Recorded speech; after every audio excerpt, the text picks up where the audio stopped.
You're watching Fantasy Now Plus.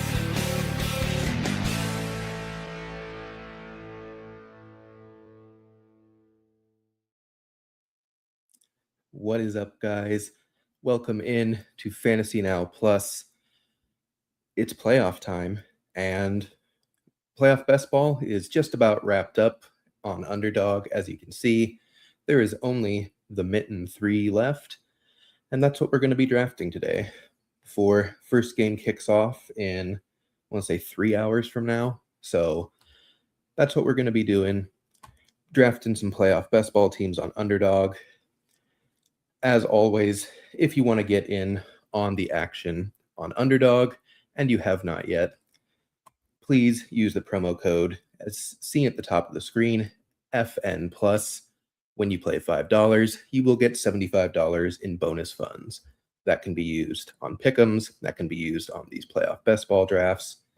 Believe it or not, 2026 regular season Best Ball is maybe less than a month away. It usually comes out, I want to say, conference championships. So that's already right around the corner. So if you have not signed up already, definitely do so. And without further ado, I think we can get right into it. If you have any questions, any comments, definitely leave them in the chat. Happy to talk through everything as we go along.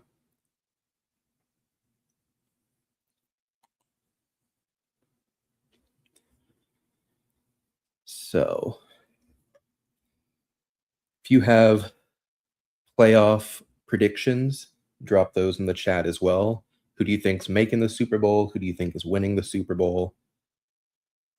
I personally,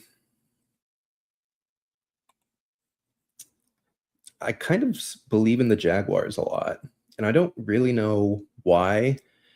I don't think there's like a perfect or strong reason that I believe in them, but I just do. I think their offense is peaking at the right time. Trevor Lawrence finally looks like the quarterback that we all thought he would be. And their offense is just firing on all cylinders. Their defense is solid to good. And everything's just kind of up in the air at this point. So I'm personally leaning towards the Jags in the AFC. The NFC, I want to say the Eagles. I really do. But we're going to take Puka here at the 101. It's my first 101 out of all playoff best ball drafts, by the way, which is kind of wild. But yeah, I believe in the Eagles to some extent, but I also think that they are very live to just be ridiculously disappointing, kind of like 2023 was, where coming off a Super Bowl high, everything just kind of crashed back down to earth and they were embarrassed in the playoffs. I think San Francisco could do that to them pretty easily, but I also think they could crush San Francisco. It's kind of a toss-up for me in that game, but I also think the Rams are pretty solid picks. You know, they great offense, good coach, good defense. Really just going to come down to whether they execute well. We'll see how they match up against whoever they face in round 2, just frankly kind of assuming that they beat Carolina in round 1, which is kind of silly because obviously Carolina beat them in the regular season, but this isn't the regular season. I have never seen Christian McCaffrey fall to the second round. That's kind of wild. I sincerely, yeah. If he fell back to me, I would have fallen out of my chair, but we're probably going to take Stafford stacked with Puka. And then we kind of have to figure out what else we want to do. Definitely taking Stafford. Do we go Patriots as a possible team, or do we go Jags like I was just talking about? I think let's go Jags. So we'll go Stafford and ETN.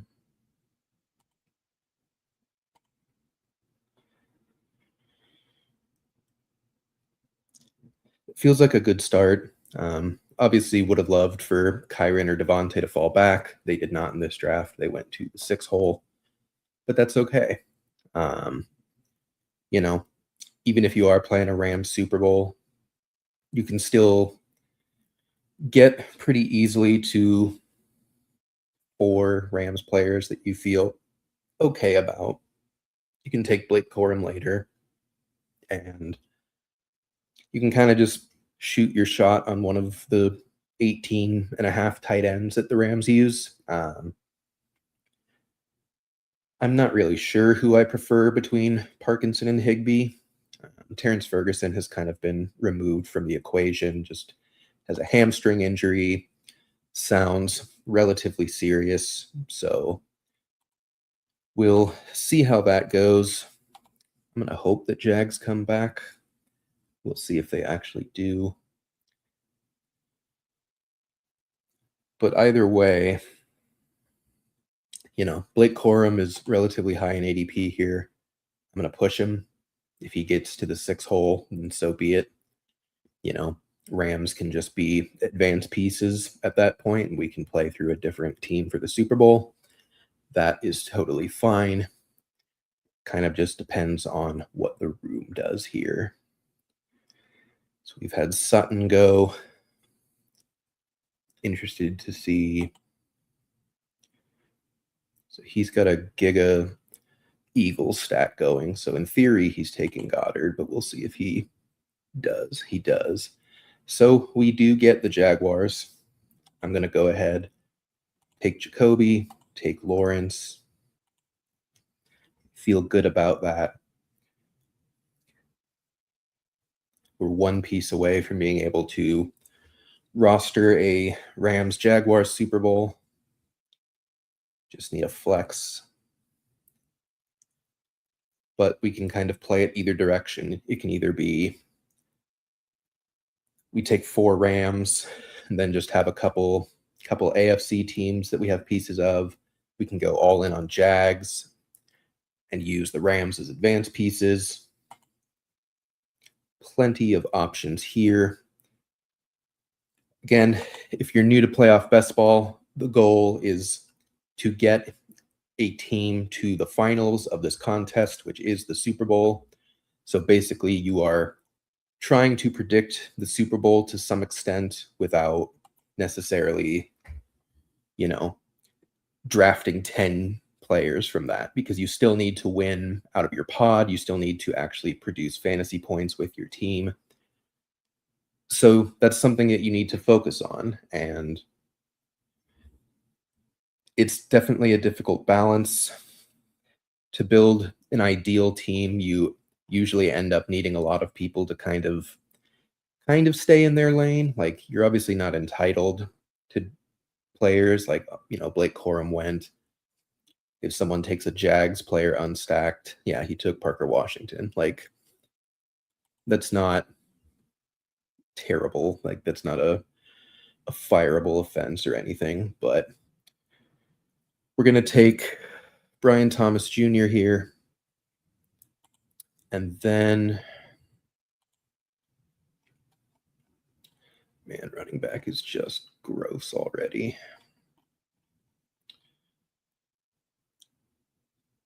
I'm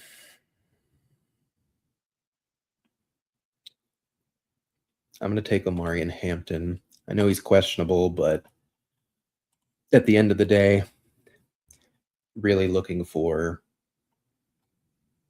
someone to be able to score running back points for you on this team. I've got 4 Jags at this point. I'm kind of building out a Jags Super Bowl.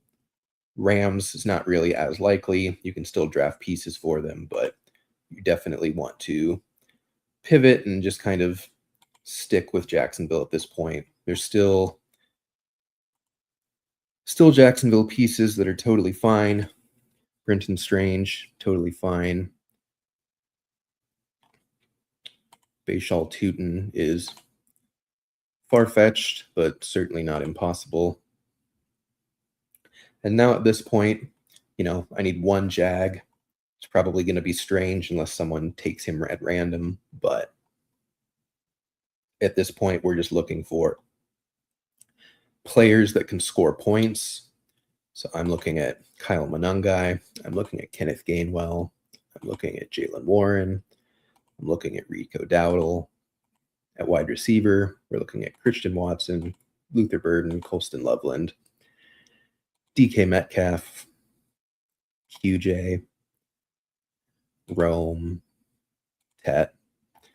Yeah, you're just looking for pieces to score points, get you to round 2.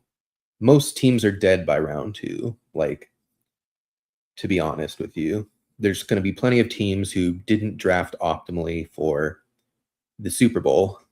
They just drafted the best player by ADP. They might advance because, ADP is relatively predictive. So we're going to go strange here and just finish up that Jags. And then running back, I like Kyle Monangai. I think he has plenty of touchdown equity. I think he's a totally fine pick. And then we will get to the very last pick of the draft, and we'll kind of decide what we want to do there. Might look at pass catcher. Running backs, obviously a little thin, but you're mostly betting that ETN just is scoring some receiving touchdowns all the way. You get some help from Hampton and Monangai, at least in round 1. Hopefully one of them gets to round 2. Monangai is a decent chance to get to round 2, but obviously not for sure. Lots of advanced piece receivers going, which is fine. But yeah, I think we want a receiver here. Don't want to have to fully rely on only Jags for the entire time. You're hoping that the Rams also make the Super Bowl with this team, but if they don't, you're hoping they can at least go conference championship, get you almost all of the way there. It's usually the hope with Puka teams, unless you can get Stafford and another Ram back, either Kyron or Devontae, but didn't happen in this draft, which is totally fine. I would love Tet here personally, even though honestly, I would like Luther Burden the most, but I kind of doubt he gets to me. We'll see. We had a team that went 3 quarterbacks in the draft, which is not at all what I would do. You can only start one of them. And if you're drafting to make the Super Bowl, then I don't really know why you would go 3 quarterbacks. I've honestly barely been going 2. The only reason I went 2 is because, I wanted Stafford with Puka, but I also figured it would be somewhat hard to build out a full Rams Super Bowl without getting Stafford plus Kyron or Adams. So Tet goes. We'll see what Giant Blues does here. Probably should grab a running back, but we shall see. Would love Luther Burden if he gets to me. If he doesn't, Pearsall's kind of injured. Okay. So I'm going to get Luther Burden. That feels great. And that's the first draft done. Definitely some interesting teams here. You got a Giga Eagles stack, only has Barkley and Ramondre at running back, and then just peppered it with good upside wide receivers. You've got a 2-3-5, kind of went advance rate type players. Looks like they kind of built a Seattle Super Bowl, but not overly. They have three Seattle pieces. And yeah, that's kind of it. Like, they can't even make a Super Bowl with a full starting lineup. Best they could do is 4, I think, because they only took Nico in the AFC and everyone else is an NFC player. So that team, unfortunately, is also kind of dead. It might advance. It might get your money back, but it's not going to win tons of money.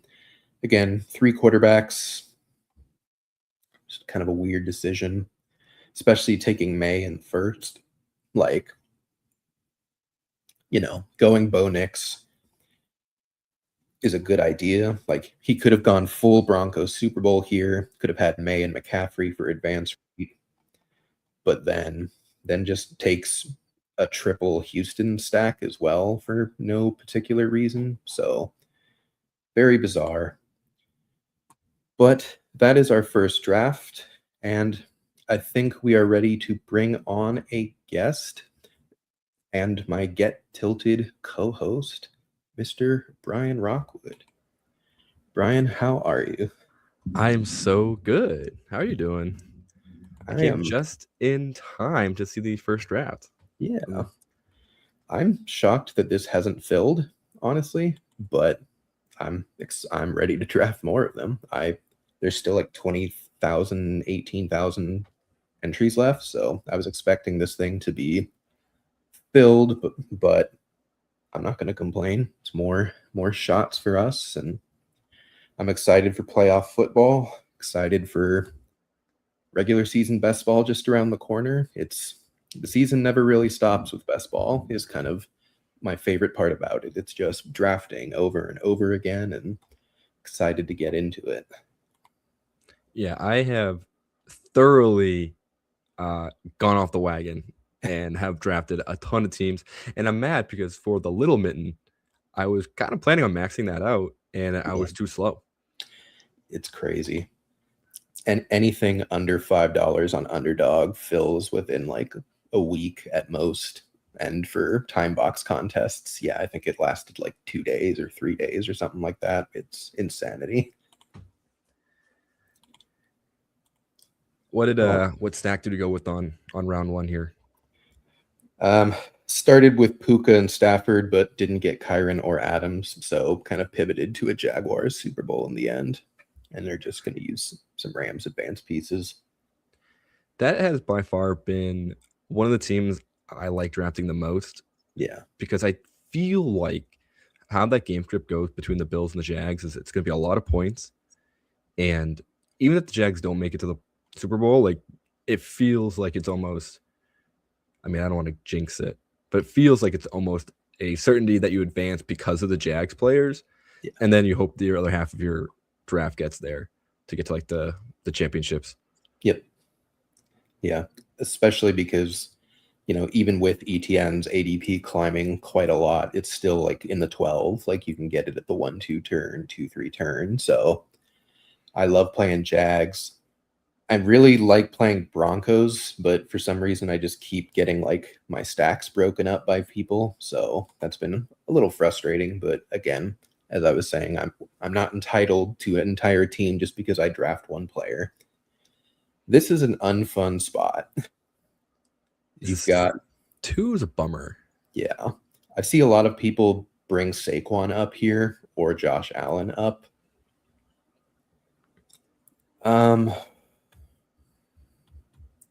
Any preferences? To me, it's kind of about exposure. I think the Eagles are really strong in round one. So like going Saquon is to me kind of chalky here. Jason puts us in such a weird spot that you can't. My new thought process is you kind of can't build a Seahawks stack. I don't think you can really build a Seahawks Super Bowl based on like just where the pieces go in the draft. Yeah. And like, I mean, I've only done like 15 drafts. So like, it sounds weird to say 15 is a small sample size, but it really is when you consider like people are maxing out at like 200 entries or something. Yeah. So it's 150 per. There's been 3 mittens. There are absolutely people that max the Gauntlet at $25 per for another 150. Like there's people with 800 plus playoff best ball drafts. Like people have that type of money and people love drafting that much. So yeah. And so it's silly to say I feel confident, after that many drafts, but just based on ADP and then also just like the inconsistency of Sam Darnold, it feels bad. Yeah. That's okay. Wait. CMC falling again. If he comes back, this is just also someone took AJ Brown at 5 for some reason. After What in the world? Yeah. Okay, sure. I mean, an Eagles stack is certainly not dead without AJ Brown. It could just be Devonta the whole way, but I'm curious what happens here. Yeah. And Okay. for this, if it continues to be wacky, I don't mind pivoting off the Eagles because Saquon does just feel fine. But yeah, it looks like if we can get Jalen here, Yeah. we're just back on it. We do also have both Patriots besides May. Could do Henderson Diggs, go like a weird, unique route, but I'm also fine just stacking Eagles if we want to play it that way. Yeah, that's. I thought to you, and rather a question to you, when you miss on a quarterback. So with this exact situation kind of staring you down, and you are bullish on that team, like how does it turn you off in terms of picking that stack still if you don't have Drake May? I don't think so. If you feel comfortable about the options on the other side, it's more so for the NFC that I'll do that. So like if we didn't get Jalen Hurts, but we only got Saquon, Brown, and Devonta for some reason, like I'd feel much more comfortable just having like an AFC team on the other side that I feel better about just having opposite of them. Could be Texans, could be Broncos, could be Jaguars, like totally fine with that. But I think on the doing it with the Patriots feels thin. I think the only way you could conceivably do it is the Puka Stafford start. And then if Trevion's there, then like building out through Trevion, Ramondre, Hunter Henry. Diggs probably doesn't come back, but you can hope he comes back. He probably doesn't because he has to go through the May draft at least twice. So yeah, I think it's less fun to me if I'm doing that with an NFC quarterback, but it feels a lot easier to do that. Or no, it's better for an NFC team to do it without the quarterback. Hard to do it with an AFC team without the quarterback because the NFC feels so like, for one, most of the quarterbacks in the NFC don't score fantasy points.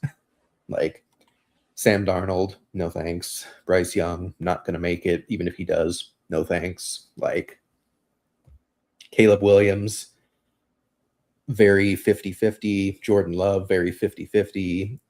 You know, it's basically Stafford, Hurts, and that's kind of it. And like Purdy, but one of Purdy or Hurts doesn't make it past round one. So right. And in regards to Purdy, he'll then also, I believe, if all things stay the same, then they have to get the Seahawks in the next round. Yeah. And that's awful. That feels bad. Yep.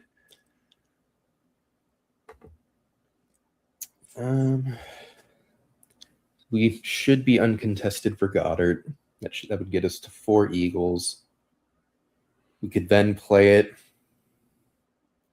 3-3, both of them AFC teams, if we could make that work. I'd be interested in trying to do the Broncos in that. Or we could also do Jags. Still have Lawrence on the board. Got most of his pass catchers. Actually, you don't have most of his pass catchers. They're all just kind of going off the board. But you can do it with Chargers. Go to. Yeah, you can do it. I think Parker's there. Okay. Yeah, but you can do it with Chargers. You can do it with Texans. You can do it with Broncos. Where you don't think you can field 5 Eagles because then you have to draft Jahan Dotson or Tank Bigsby, which feels gross. But if you do 4 and then you just take a couple guesses on the AFC team and see if you can get that matchup. Yeah, that was something I've run into with a few teams. I feel like the Eagles, the Bills, who else was it? Kind of the Seahawks, but not really. But you find that you have 4 pieces, and then that last piece just is like pure dart throw, has to catch a 60-yard bomb, has to break off like a random screen pass type of touchdown to be, relevant. So then you kind of stuck at 4 and trying to figure out the other half of that game. And I guess that's part of the fun, right? Yeah. It's part of the mystery. Could also go like Buffalo pieces. Obviously you don't have Cook or Allen, but if you have the core of Eagles and then some tertiary Buffalo, like that's a perfectly viable Super Bowl as well. Like I'd be tempted to start looking at like Houston pieces, but we lose Nico, and that's like kind of the main pillar I want if I want to have anything Houston related. Yeah. But most of the pillars are gone at this point, especially in the AFC. George Kittle is still sitting there. If he's still there, wait, oh, he is right here. Yeah. I think you just do anyway. Like I don't know. That feels bad, but at least it's just someone who can spike for you, and it kind of breaks up our 3-3 AFC roster. But like, maybe I was listening to a different pod, or maybe we did it on this one. But falling pieces end up being super relevant. So like, yep, it's so much value to not, or it's like it's too much value to pass up. Yeah, and this can also just be Kittle's an advanced piece. You take one other probably running back NFC advanced piece, and then you just go 2-2 between AFC. So you take 2 Broncos and 2 Texans or whatever it may end up being, and you just see if one of those 2 can pair with your 4 Eagles to get you there. God, I wish the Eagles and the 49ers didn't play. I know. It makes so much, like so many rosters would be so much better. Yeah. I'm just going to start starring all AFC pieces at this point. All right, I'm gonna offer a really gross AFC piece. Okay. And that is the Pittsburgh Steelers. DK, Kenny G. Yeah, it's viable.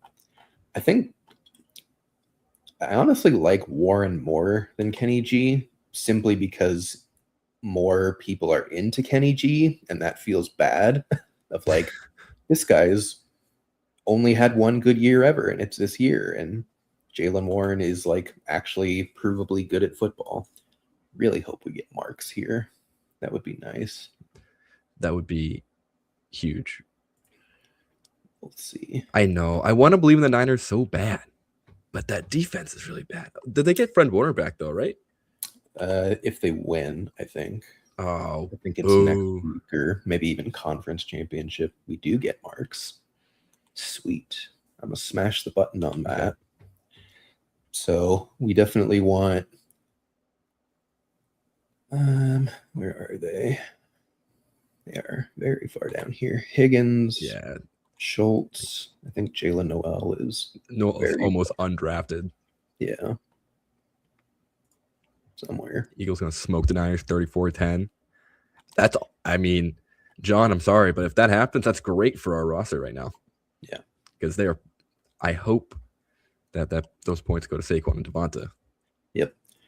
So we could grab Hampton if we wanted, because we already have one piece of Houston. We could go a Steeler running back. What do you want to do? I think how much I'm going to wait 10 seconds. I almost want to go towards the Steelers. I think going Jaylen Warren here, like go with your gut, pick someone that is going to be a difference in your roster helps here. And we're already kind of taking shots because we missed a lot of the really exciting AFC pieces. Yeah. So to me, like putting the Steelers on our list of teams that we can root for feels good. And this, I mean, I guess it's kind of at odds with our Woody Marks pick, but we're kind of guaranteeing we're getting something out of that matchup. Yeah. Probably should have gone Metcalf first, thinking about ADP, but we'll see. I think it's fine. I don't know how many people are really into the Steelers as a team that could potentially even put up points against the Texans. Yeah. I'm just, usually when you get down to this range, you're looking at receivers and it's like gross. Ooh, DK. Yeah. And so, especially Austin here, I'm wondering if he might just pull the Metcalf trigger, which would be unfortunate because there are definitely not any other Steelers that you want to draft. Don't do Calvin Austin like that, man. Come on. I mean, you could Um, also, it'd be weird, but you could just also go Gainwell and say that both of them get there. Yeah, I've like been really tempted to go 2-4-4 because sometimes the running backs are really enticing as pieces that can kind of get there. Yeah. It just feels worse when like if it's both in the same division, or like both in the same conference, you are kind of not making a correct bet. I'm not seeing many other advanced piece type players really, like Tet, I guess. Basically only Tet. Like QJ, I mean, do we have them both queued up? Just Lad? Well, just Lad. I would rather take Lad over QJ. Do you want to take Tet? It's another possible loss, but it's definitely going to be points. I would take Tet. I would also take a glance at Brenton Strange if we like some of the Jaguars games. I think Tet is probably the most. Yeah. Let's do Strange because we already are eliminating 1 to 2 of our players with a Houston Steelers stack. So Strange is obviously less projection, but it's also kind of like, if the Jaguars win, at least we have another piece playing in round 2, and like the Panthers are almost certainly not getting to round 2, so Tet's just kind of a one and done. Yeah, and in terms of if we're gonna one and done a team like George Kittle, like at least George Kittle will probably find the end zone and will be a relevant advanced piece, whereas Tet is like been quiet, which is a bummer because I really thought he was going to be better against that Bucks defense. Yep.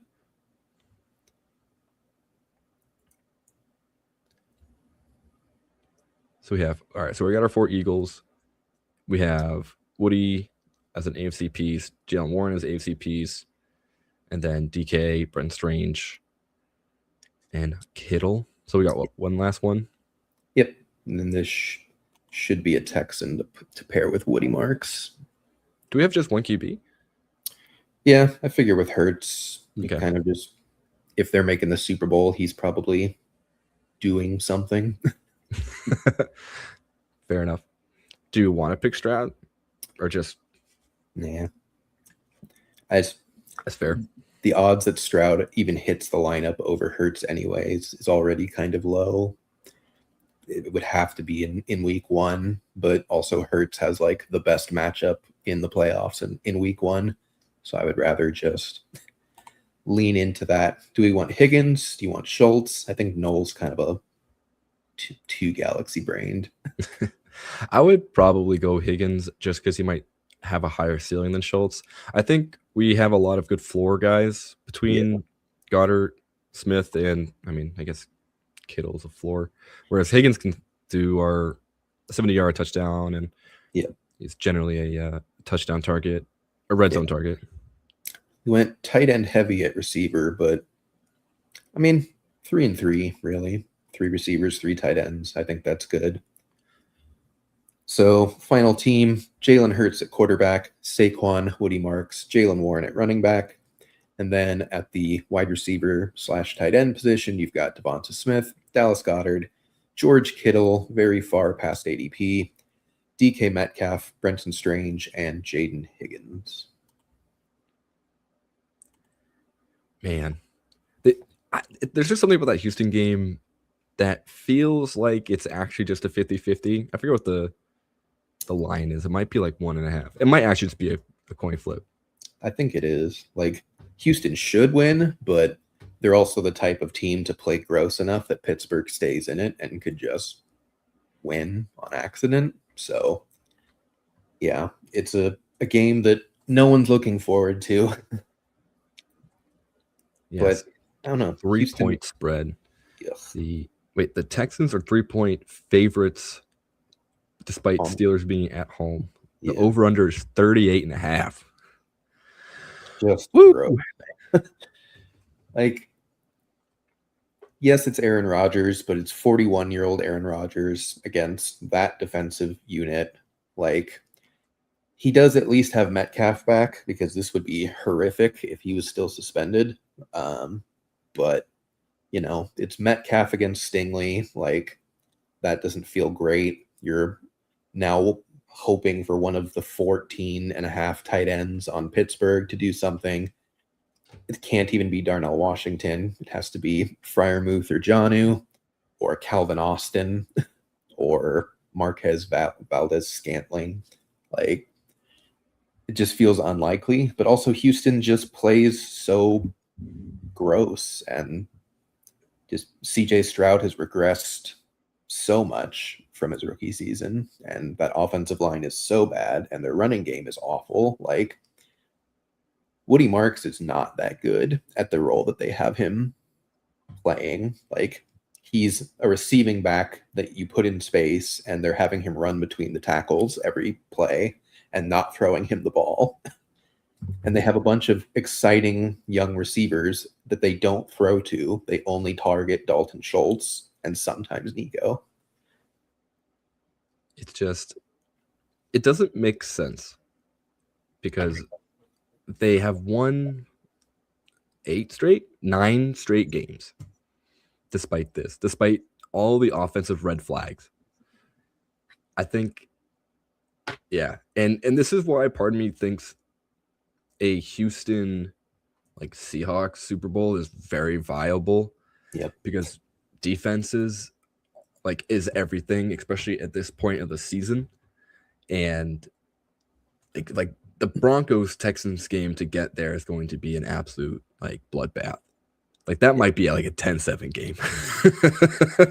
3-0. Like, well, and that's what's hard is, like, I can very, very conceivably see a Seahawks Broncos Super Bowl as both 1 seeds. They're defense first, like, no nonsense types of teams that, as long as their quarterbacks don't make mistakes, are probably going to win any game. The problem is that the Seahawks have 1 good fantasy play, and the Broncos have like half, and you don't know which one it is any game. It's just a collection of who knows. So, like, building that team out in like these playoff drafts is very unfun, because it's like you have to basically aim for the top 5 players between those 2 teams and then just get 5 advanced pieces around them. But like, you still have to take them all kind of high, so you can't even get that great of an advanced piece. And I think the worst part about the Broncos is clicking Pat Bryant's name, because you gotta, if he's healthy, you still gotta go grab him if you're feeling the Broncos stack is the correct way. And the same thing goes on the Seahawks side. You have to go pick up AJ Barner. Yeah, like, oh my god, please, like, make it the Super Bowl. It's also messy for the Broncos, especially because apparently J.K. Dobbins is coming back. We get the 2-hole again. That is so unfortunate. It's all right, easy. But we can be a little different this time around too. I mean, we could just aim for this. You say it's a Seahawks Broncos Super Bowl for sure. You take JSN at 2. You can get a good advanced piece at 7, and then probably take RJ Harvey at, honestly, you could probably push Harvey. Let me look at ADP here. Yeah, let's do it. So, like, to me, if we're gonna do something like this, I think would you go 3-3 and then 4, or even less than that? You can't go 3-3 since they're both 1 seeds, because you wouldn't even get a starting roster. You're right. That's right. You have to go 5. So the way I would build it would be JSN and one of Walker or Sharps is the 2 Seahawks, and then Nix, Harvey, and Sutton is the 3 Broncos. Probably not Walker, because Walker goes way too high comparatively to Sharps when they're basically just the same player. We're on the clock. We'll take JSN. Let's see what falls. Because the next player in this iteration is RJ Harvey at ADP of 21. Sutton for 24. You've got Walker that's technically floating around down there. But then like Bo Nix and Charbonnet are all the way down here in the 30s. You know, you can probably get decent fillable positions in It's kind between. of crazy that there's Yeah. no other viable receiving option on the Seahawks to draft. Like, I don't fully throw up if I click Shaheed, but I also am just like, this is so thin to get there. Like, he gets a bomb touchdown, which is unlikely in the playoffs, but it's at least within the skill set to happen. It's the Chimbre DK line of thinking. Can you get a punt return touchdown? Yeah, more or less, yeah. So yeah, I think here we just take two good advanced pieces. Kind of want to take Nico because I like ETN and Henderson, and I feel it's unlikely that this 6 hole takes both. I'll say, what did they? I agree with you. I would take Nico here. I'm curious to see what they took earlier. I don't know what the stack they're trying to. They took Puka.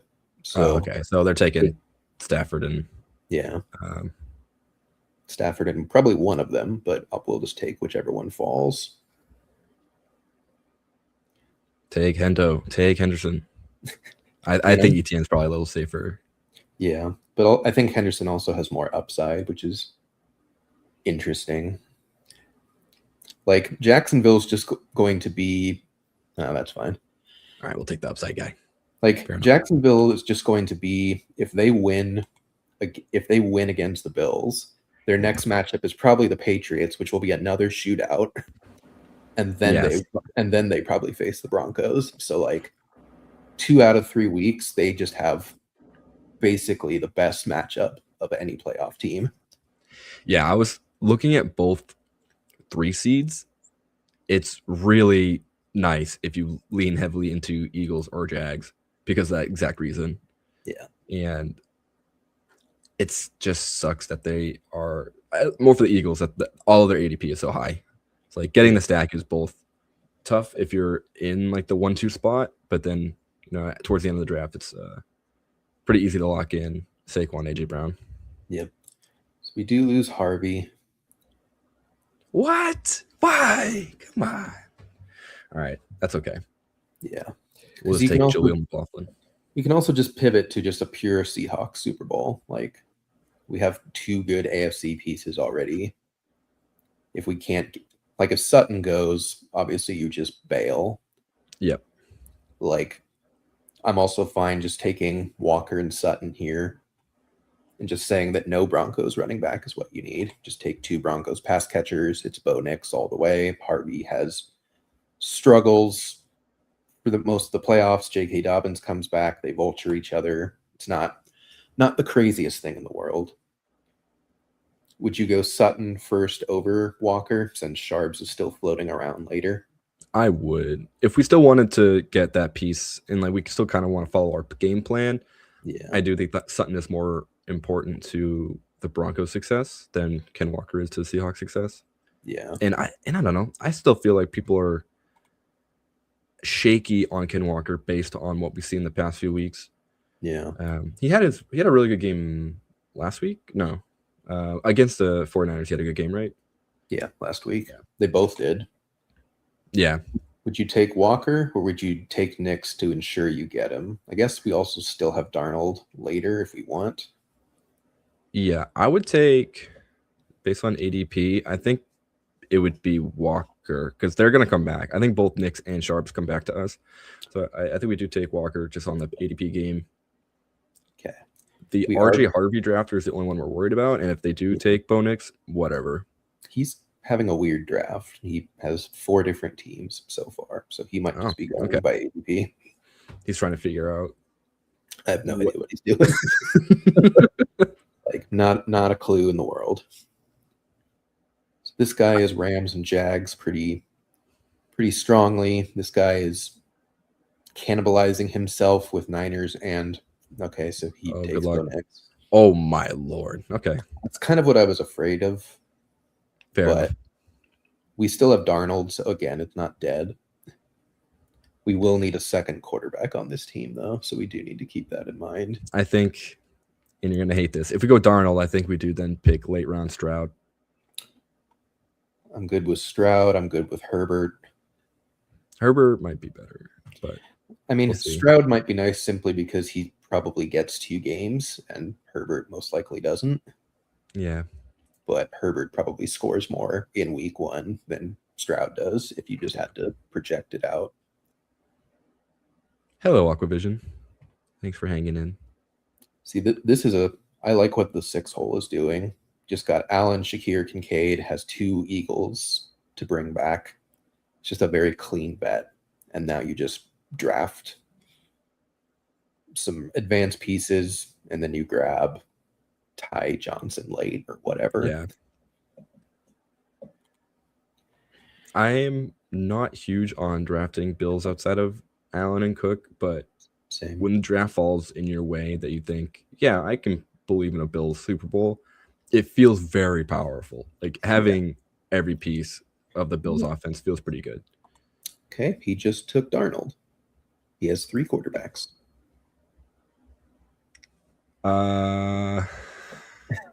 Who is this? Let me see. Can I see this name? Unbelievable. And Woody Marks is gone. So we can't even pivot to Houston. Okay, so Well, we can. I think if we can slow down by taking Sharps, and then we can kind of like continue to look. We at have this. to take Stroud. Yeah, and then you play it as Houston meets Seattle in the Super Bowl because we have Nico, and then you've got 3 Seattle pieces.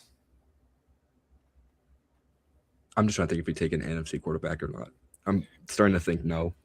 I mean, I'm Because still okay with like a Caleb and Bear stack late just for points. Again, that guy going 3 quarterbacks kind of sinks this team, to be honest. So we're probably at a point where it's like this needs to just advance and get its money back. Yeah. Again, it's not dead. Like you can get a Houston Seattle Super Bowl. You know, Woody Marks is the piece that I could care less about out of the top 3 Houston players. And you have all of the main Seattle pieces. So we could just say this was the plan the whole time.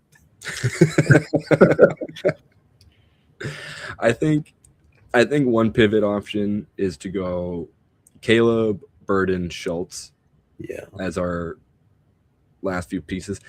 And like as much as I do think Rome is probably going to be back and healthy and the most relevant pass catcher, I think Burden has that opportunity to continue to get 6 catches for 80 yards and a touchdown. Yeah. And when he's going this late, it's our best shot. Did Watson go yet? He just went, didn't he? Yeah. But I mean, Jaden Reed's not horrible, especially with Wicks out. Burden already went, so yeah, I have no idea what this guy's doing. This is it's not even like I'm trying to advance. Literally not going they took 2 QBs that aren't playing round 1. Yeah. And a running back that isn't playing round 1. Like, I don't know what they're even trying to accomplish here. All right, operation, are they going to field a team? That's what's going to happen here. They are. I cannot wait for AJ Barner, Rashid Shaheed in round 9 and 10 and say somehow it's going to be Evan. It's going to be Evan Ingram, Troy Franklin. That would be lock it in. Hilarious. Loveland. Yeah. So, okay. All right. So let's go Packer. Well, Reed is also gone. So what's gross is that Caleb. All right. So Caleb, to me, if we have to pick a quarterback with a higher ceiling, it's Caleb because he can actually run the ball into the end zone or at least scramble long enough. I don't think Jordan Love really does that. I think this is probably our stack if Rome is not here. No. Oh, no, he is. Okay. Yeah. So, we'll do Caleb because one of Rome or more is likely to come back at least. Man. Yeah.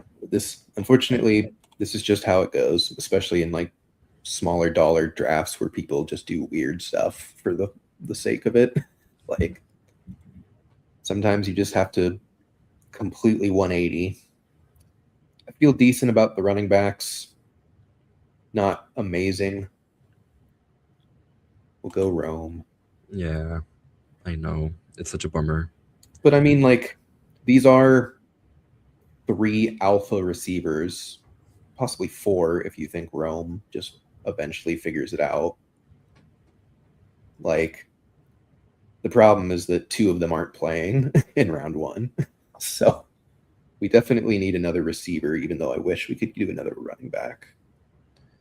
So did Schultz end up going? No, he's here. All the Houston guys are still here again. Oh, okay. Maybe Higgins instead. That Moore is in play. I don't hate Strange for advancement. I don't hate Dobbs for advancement.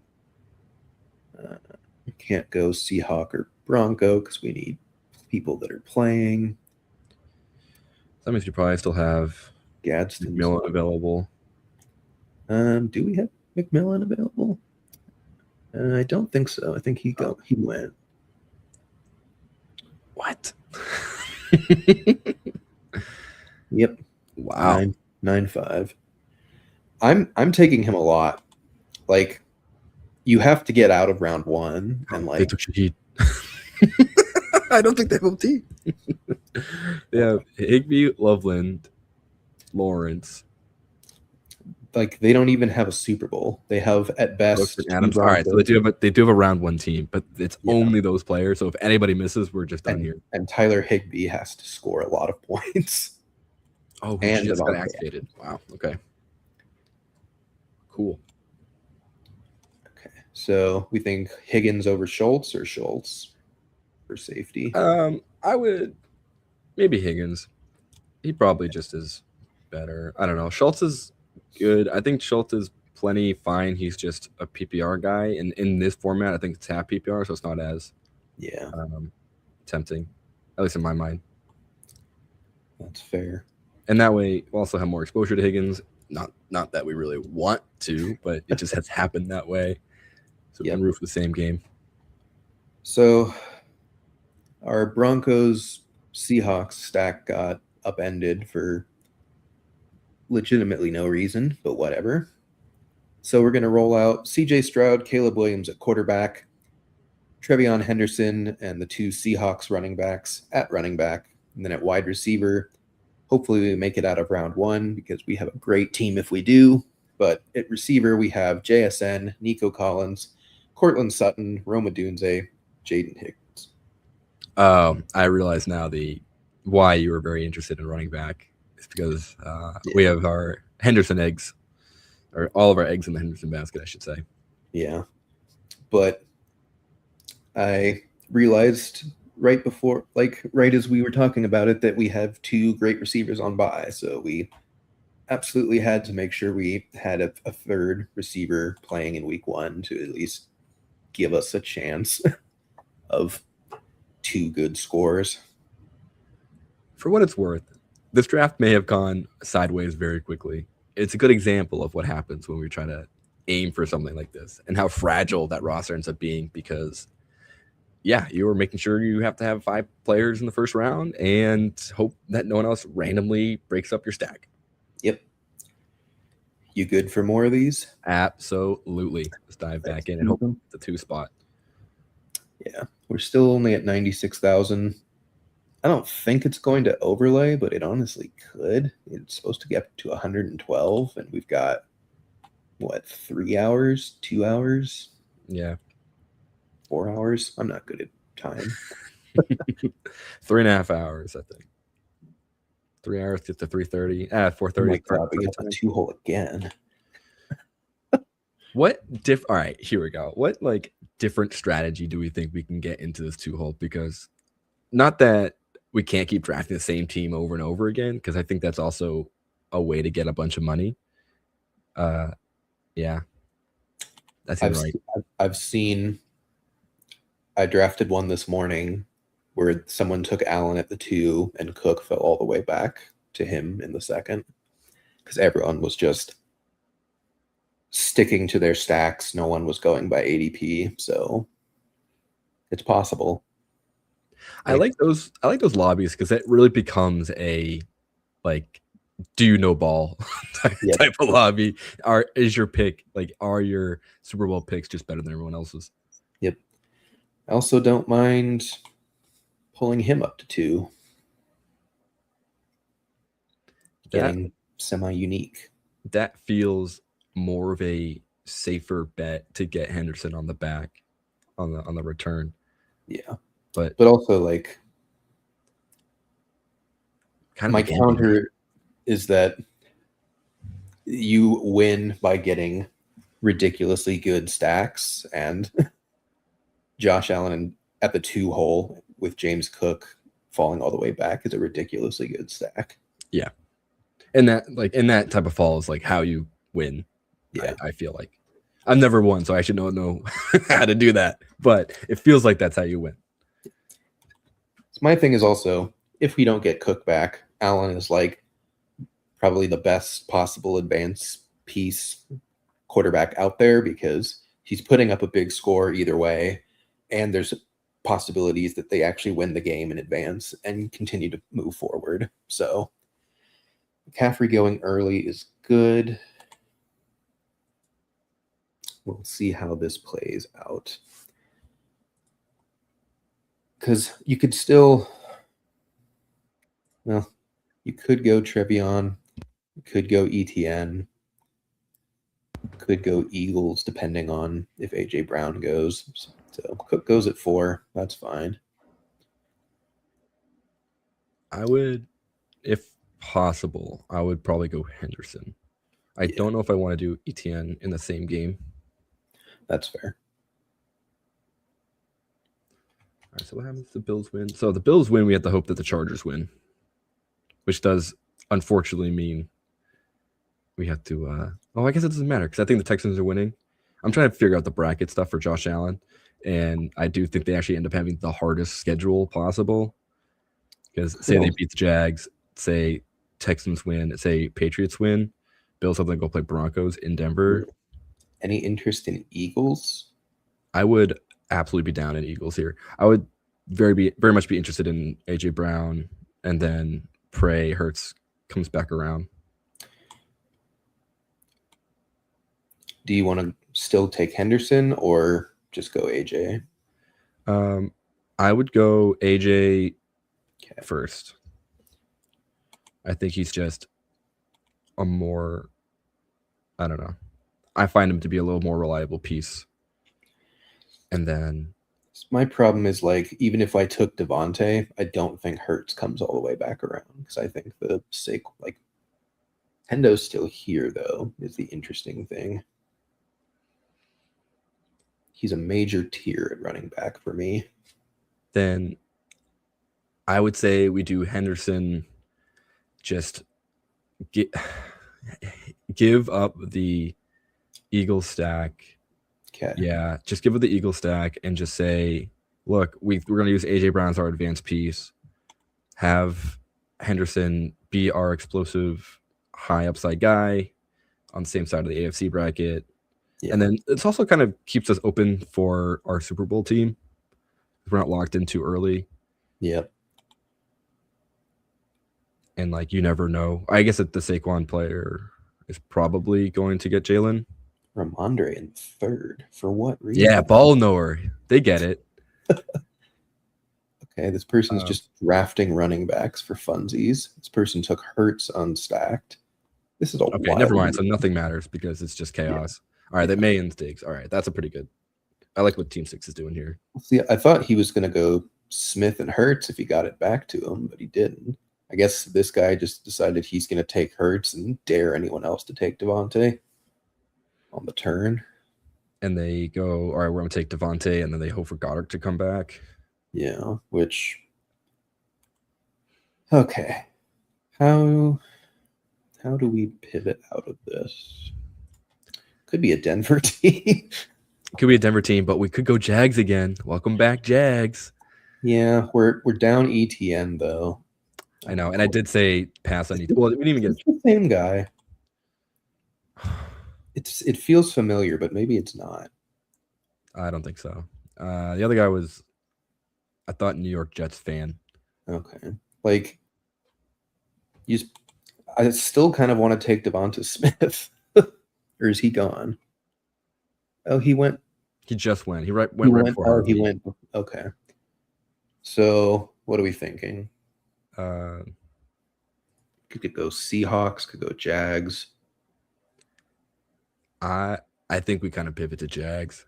Like, I know we have a bunch of AFC pieces already, but at this point, it might just be worth trying to lock in this. Like we just said earlier, the 3 seed is primed to have the easiest run to the Super Bowl. So going Jags, going Myers and into Lawrence feels good. And then, we don't have a Jags running back, but that stinks. It is what it is. Yeah, so I think we just kind of, I think we go Lawrence. And I know we could get the very last round Bayshall too. Hopefully he steals some red zone carries. Yeah, because I mean, then you have basically all the Jags besides ETN, which doesn't feel great, but there are certainly outs where ETN is not the person you need.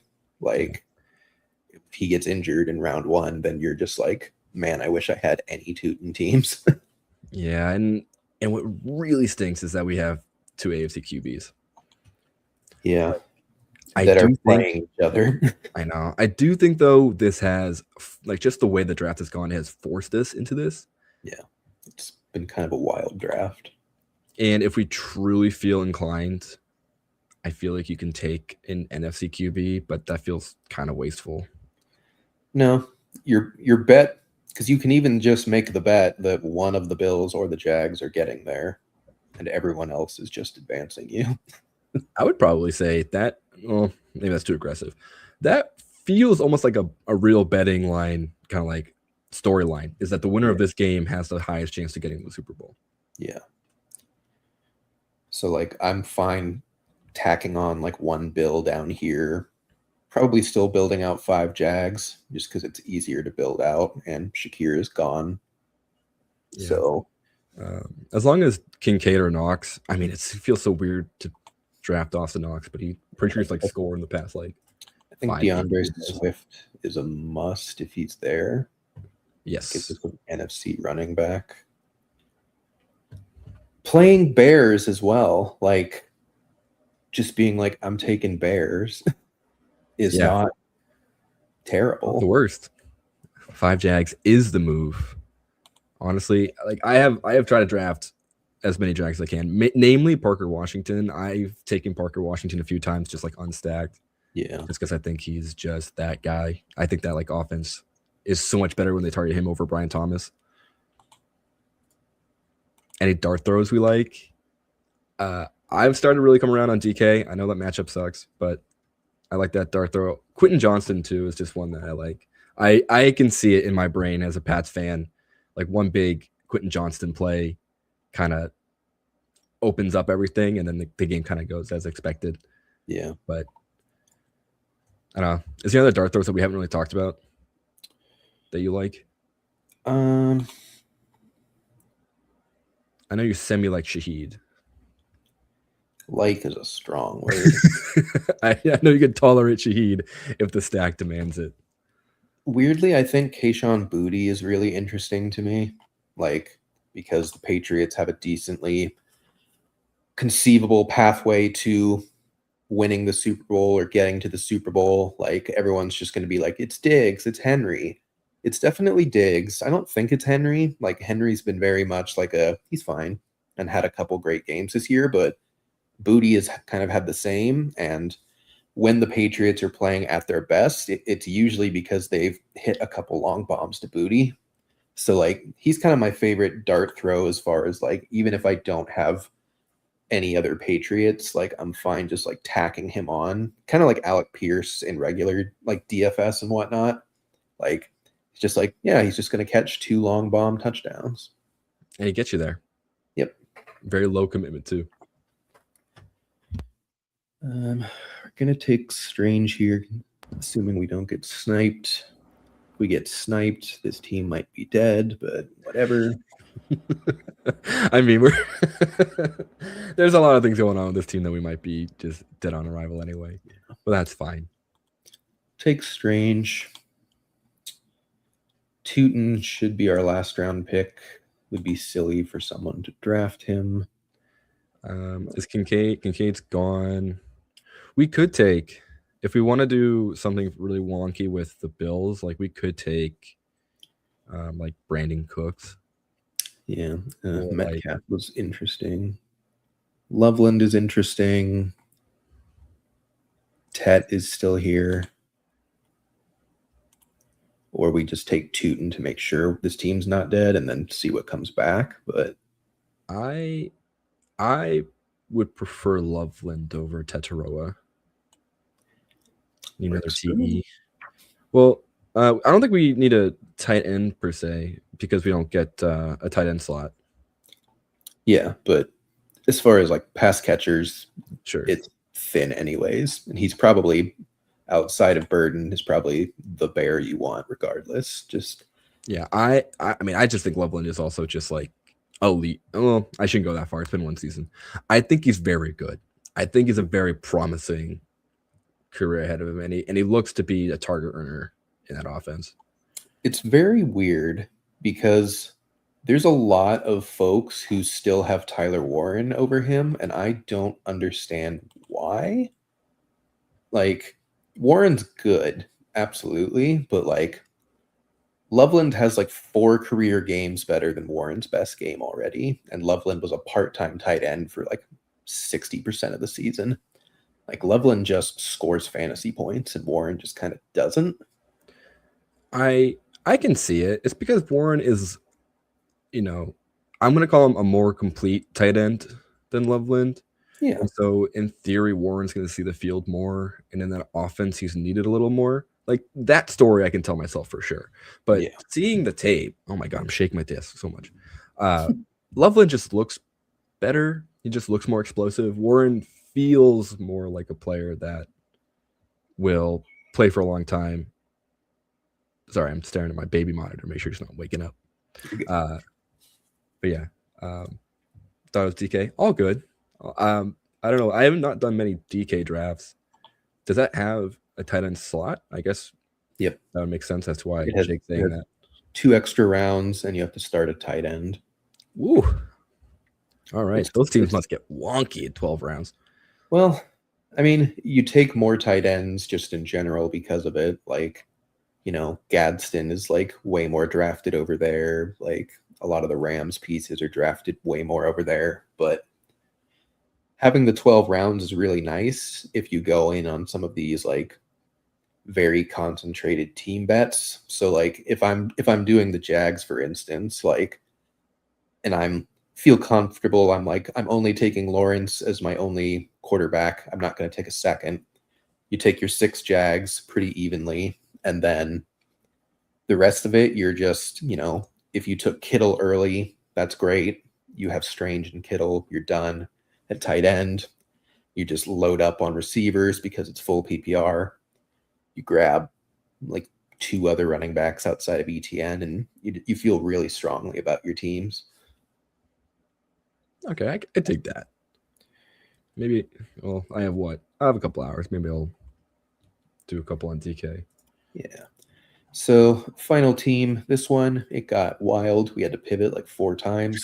We've got Josh Allen and Trevor Lawrence at quarterback. Hope they just both go off in week 1 and that the Jags are the winners. At running back, you've got Trevion Henderson, DeAndre Swift, and Bayshal Tootin. At wide receiver, A.J. Brown, Jacoby Myers, Parker Washington, Brenton Strange, and Colston Loveland. Man, sorry, I'm just looking at the other team that had Cook and Dalton Kincaid and just thinking I know. That feels like a weird bet, but I get it. If you look at those as, what's it called? Advanced pieces, that's not the worst. Just Kincaid doesn't feel as exciting as a piece to get you there than he does someone to be good at later on. Oh, thank you. We're trying. Trying. With Tim's guidance, we're able to narrowly dodge some tragic under the best ball rosters here. Before we do any more best ball drafts, I do want to do an entry into our fantasy playoff contest before it locks. Yeah. So let me get that pulled up. And to get here, make sure to head over to Fantasy Now Plus and then the fantasy playoff page. There's a link at the bottom of that page. Click it, it'll send you this Google Sheet and start filling out your team that way. And then the rest of the directions are luckily on that page.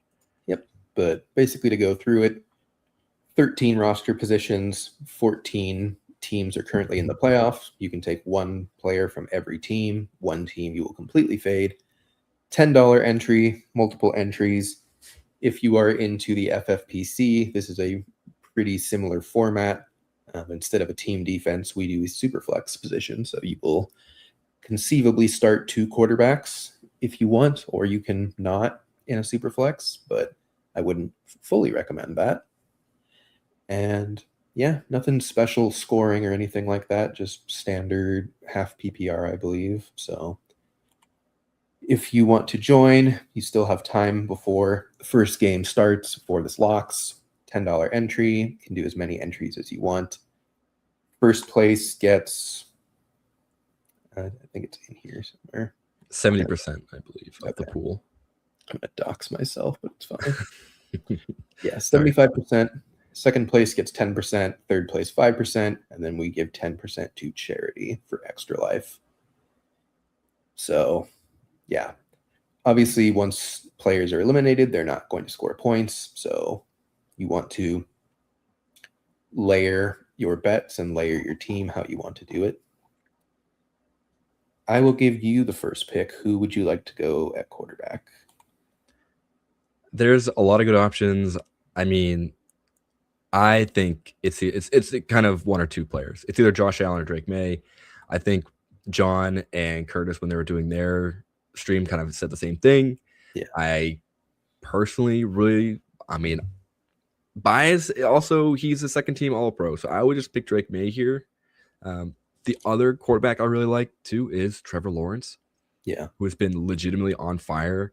The reason why I'm a little less on Trevor in this format is because the other pieces are equally as exciting on the Jaguars team than they are on the Pats or the Bills.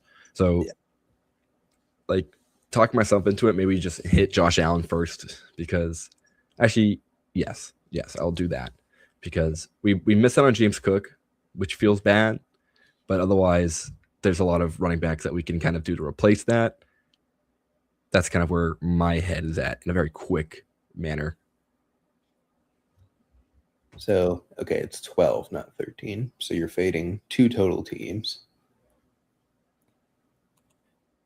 Okay. I'm going to go down to the super flex spot, and I'm going to do, well, okay. Let me talk this out. Yeah. Quarterback scoring is obviously in general higher than most fantasy players' points. That's why Superflex, you go with a quarterback. And following that train of thought, the way that I'm playing this contest is that you want your 2 Super Bowl players to be your 2 quarterbacks, because they are most likely to score the most points throughout the entirety of the contest. So I've built both of my lineups in this contest so far with one AFC and one NFC quarterback. I'm interested in Bo Nix because they're the 1 seed, and you can pretty easily conceive that none of their other fantasy players truly make a difference. Harvey is average, Dobbins is back, they're in a timeshare, Cortland Sutton gets to ride in the back seat while Troy Franklin has a good game, but no one picked him in this contest. Bo Nix, as the 1 seed, they are the favorites in the AFC to make the Super Bowl. Whether we believe that or not is up for debate, but it's also like not really the point of this contest, especially if you're doing multiple entries. You're kind of just playing for as many scenarios as you can think of. So like, I kind of want to go Bo Nix, but also if we're going to stick with Josh Allen, I would rather go with an NFC quarterback. So I want to know your thoughts on that line of thinking. I didn't consider how unexciting the rest of the Broncos pieces are, because I think that does sway things quite a bit.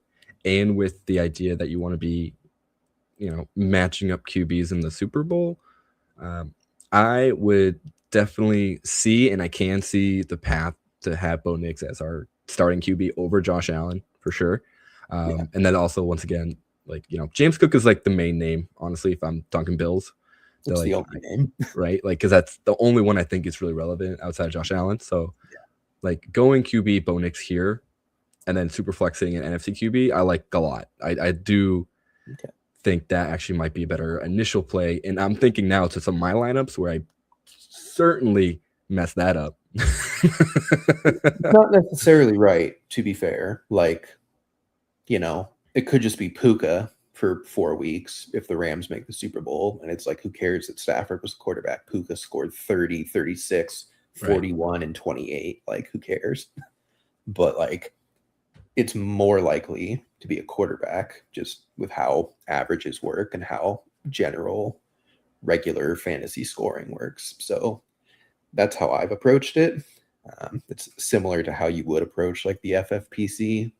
They're a little different because Super Bowl points are doubled for your players. So you like really want a quarterback because you only have 2 players playing at that point anyways. So you like really want those scores to be quarterbacks. But here's a little less galaxy brain, but still kind of how I'm thinking about it. Since I kind of co-opted it, I'll let you. What NFC quarterback are you thinking if we do the Bo Nix option? I want to pick Jalen Hurts. I just simply cannot. Okay. For the reasons that we want the other pieces more. I do think like Saquon and AJ Brown might be more valuable to us in this regard. Yeah. Like this then points me to someone like, oh my God, is it just Stafford? Could be Maybe. Stafford or Caleb would be my main two. Like I know Caleb is, we've said it all year, and if you've watched Get Tilted, we're so 50-50 on Caleb, considering how you have to wait 3 quarters for him to finally do something. Yeah. And it's frustrating. And it will certainly be the same case tonight against the Packers. Yeah. So kind of like put that in the back of your mind. The other option here is just to go Jalen. Just go Jalen Hurts. Just believe in the fact that the Eagles will get there, play for a very, very long time, and, do enough. I know Brock Purdy, I want to, but I can't. Sam Darnold, I can't, because I want JSN and I want CMC. So, like... Yeah, but if you think, well, I would say for Seattle, I would probably, even if I think they're making the Super Bowl, I think I would want JSN over Darnold, yeah. Yeah, that's what made it tough for me in this, because it's basically down to like, it's probably Stafford or it's probably Hurts. And so then I start to wonder, okay, maybe what if that's not the optimal strategy then? Because there's so few NFC quarterbacks where that even feels good. Yeah, like we picking Jordan Love is probably the last one I'll shoot out, because I'm not playing any of the wide receivers on the Packers. Yeah. I'm half the time playing Josh Jacobs. Yeah. And even then, I'm a little skeptical. So, like, just putting out a QB who will have to throw up points. Like, if I believe that the Bears are going to put up a lot of points on the Packers, Jordan Love has to. And if he doesn't, it just doesn't matter. Then, they're losing anyway. Yep. So, man, I don't know. I'm tempted, not to drag this out too long, because I know we can do another draft. I'm tempted to say if we just slam Jalen Hurts here and then see where the rest of the roster goes. If we hate it, then come back, switch this, play some other Eagles, and just revisit. That's I've done a very similar lineup to this as one of them. I think I had a different AFC quarterback, but I kind of just always end up falling on Hurts because it's like, yes, there's 4 other Eagles that could score fantasy points, but it's usually only going to be one of them in any given game and Hurts. But the common denominator is that it's always Hurts. Right. Because the tush push, the rushing equity, especially if they're like going to just pull a Kansas City Chiefs and just flip a switch and be like, okay, we're going to try now. It's playoff time. I can see it. I can see it. Yeah. I like going Hurts. I think it's a good way to play the Eagles. I think Bo Nix is a good way to play the Broncos, especially because both of their offenses, even though they have star players, they don't really use them the way they should. So my turn, I'm just going to take James Cook. Nice and simple. He's the only other Bill. You can consider Dalton Kincaid. You do have to fill a tight end spot, but there's other tight ends I like more, or equally at least, and there's not many running backs I like equally or more than James Cook. Yeah. No other notes. I think James Cook is just a slam, just a lock. Who do you want at running back? So do I have a Patriots yet? Like, I think this ends up being Trevion. Don't want to go Ramondre, the real RB1? Look, I have a ton of exposure to Ramondre because I kind of believe that exactly that. This is going to be, let's just pound the rock with Ramondre and just like get out of round one. I do think Trevion Henderson is probably just like exactly what we think. He's just the big play guy. He can do it. Like he doesn't even need 15 touches. He just needs 10.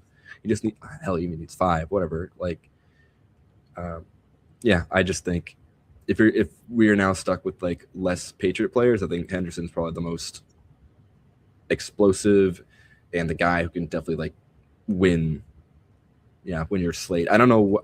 I forget how this advancement even works. I think it's just total points at the end. Yeah, it is. Yeah. So, if it's the total points, give me the guy that can put up 40. Yep. Can I interest you in Devontae Adams over Puka? You may. Okay. Because that's a piece, as we're talking about kind of differentiating pieces. Yep. That is certainly one that will get 5 catches, 5 yards, and 5 touchdowns. Yep. Yeah, like, is he live to outscore Puka in most scenarios? No. Is he live to outscore him in some scenarios? Absolutely. And that's all you're looking for. Like, it's not like we're going from Puka to Colby Parkinson. Like, Devontae Adams is still an elite wide receiver. He can still score a lot of points any given week, even if he's not getting fed the goal line touchdowns like he has been, which could just go away because it doesn't really matter for any type of regular season awards now or any type of regular season records. So could just go back to like running a regular offense around the goal line and actually like hand the ball to Kyron at some point. But Adams is still plenty talented. They have a nice squishy matchup in round 1, and they have interesting matchups lined up in round 2 with whoever they end up facing. Yeah, and he's been resting for the past 4 weeks. Yeah. Despite him being older, like that is exactly what you want heading into the playoffs. Yep. Full practices like all week, I'm pretty sure. So I think he's just like really completely ready to go. Yep. I'll make this one easy. I will say Jackson Smith and Jigba. Scroll time. I don't think there's really I don't think there's a roster where you can't have him. Yeah. I think if you go Darnold, that's like the only other way, but like that doesn't feel fun. I mean, I was gonna say the other way. I think if you go like Sharps or Walker, like if you feel like their path is to get it out of Darnold's hand and into the running backs, that is a scenario where you're like, no, give me the Charbonnet or Ken Walker side, and then have them assume they're gonna get 20 touches and 100 yards and a touchdown every game, because that is like something that could happen if like the coaching staff really does believe that Sam is gonna, like, I don't know, what is there a thing, is there worse than Pumpkin? Is there a level below, giving that up? Like, because I don't think, one of those. I don't want to believe that he'll completely collapse like he did last year. Yeah. But the signs are pointing to it happening. The last few weeks have not been kind to Sam Darnold. Nope. Not been kind. I mean, we know what Sam Darnold is. If you keep him clean, if you give him time, if your running game is working, he's fine as a quarterback. If any of those things is not true, he's not fine as a quarterback, and you're hanging on for dear life. So the playoffs are not exactly conducive to everything working. So yeah, time will tell. All right, who's your wide receiver 3? That's a very good question.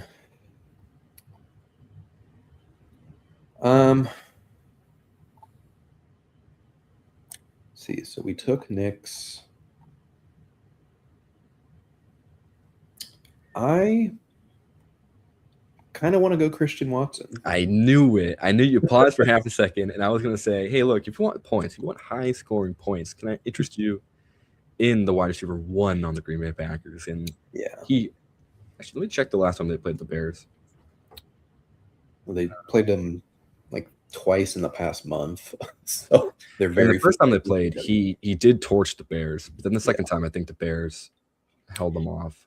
Second time was Christmas, or was that the first time? Well, because the second time was Caleb with the miraculous thing to DJ Moore. I think. So I think Christmas was that was Christmas. Last time they played, oh, that's right. It was like Malik Willis came in and was semi-dealing. That's right. And then Christian Watson was pretty irrelevant. He had 6 targets, but he only had 2 catches the second time around. So with Jordan Love, that script should be flipped. Yep. It's not snowing in Chicago, right? It's like probably just cold and windy. Let's find out. Oh, God. I just typed in weather. I don't know.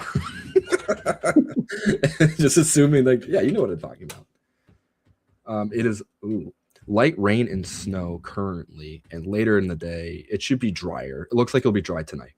Okay, so field should be clean. Won't have weather imminent during the game, so should be okay. I don't feel good about Josh Jacobs. He's just so banged up, and he's just not been good while he's been injured. So he projects well on paper. I know you probably should play him, but every time I see him, I'm just like, ugh. I consider just not having a Packer in this lineup entirely, and them being one of the 2 teams I fade, because I do think the Bears beat them personally. The only piece that was truly keeping that Packers defense together is Micah Parsons, and he's gone. So I don't know. I think the Bears could just steamroll them, to be honest, with Ben Johnson having time to plan and time to implement exactly what he wants to implement with a pretty much fully healthy team. That is what I'm most excited about. I can also say Ben Johnson just getting absolutely in his bag for no reason. Yep. First play, hook and ladder, but it's also a pitch back to Caleb Williams, Yep. End around to Luther Burden for 80 yards. Everything's on the table with the Bears. That's why we liked them for fantasy before the season, and it kind of came to fruition, even though it wasn't quite as dominant as everyone would have hoped, but it was pretty good, all things considered. Who do you want at tight end? Tight end, George Kittle. Okay. No CMC in this lineup. Which is bad. It feels bad. And I thought about that earlier, but I will say the other option here would be, well, maybe that's not true. No, I think it's got to be Kittle. I think it's good to differentiate, because I would imagine about 90% of the teams in our contest went with CMC. So he's not going to have a bad game, but if Kittle also has a good game, that could be a differentiator, especially if they're eliminated and you only have 1 score from each of them to choose from. Exactly. And I'm looking around at different options. Dalton Schultz is an option. Meh. I mainly because I want to play Nico in one of these flexes. Sure. do you want to gamble on the Pittsburgh guys? No. Like Goddard is an option, but I also kind of want to play Jalen Hurts instead. Kincaid can't play. Strange, maybe. But yeah.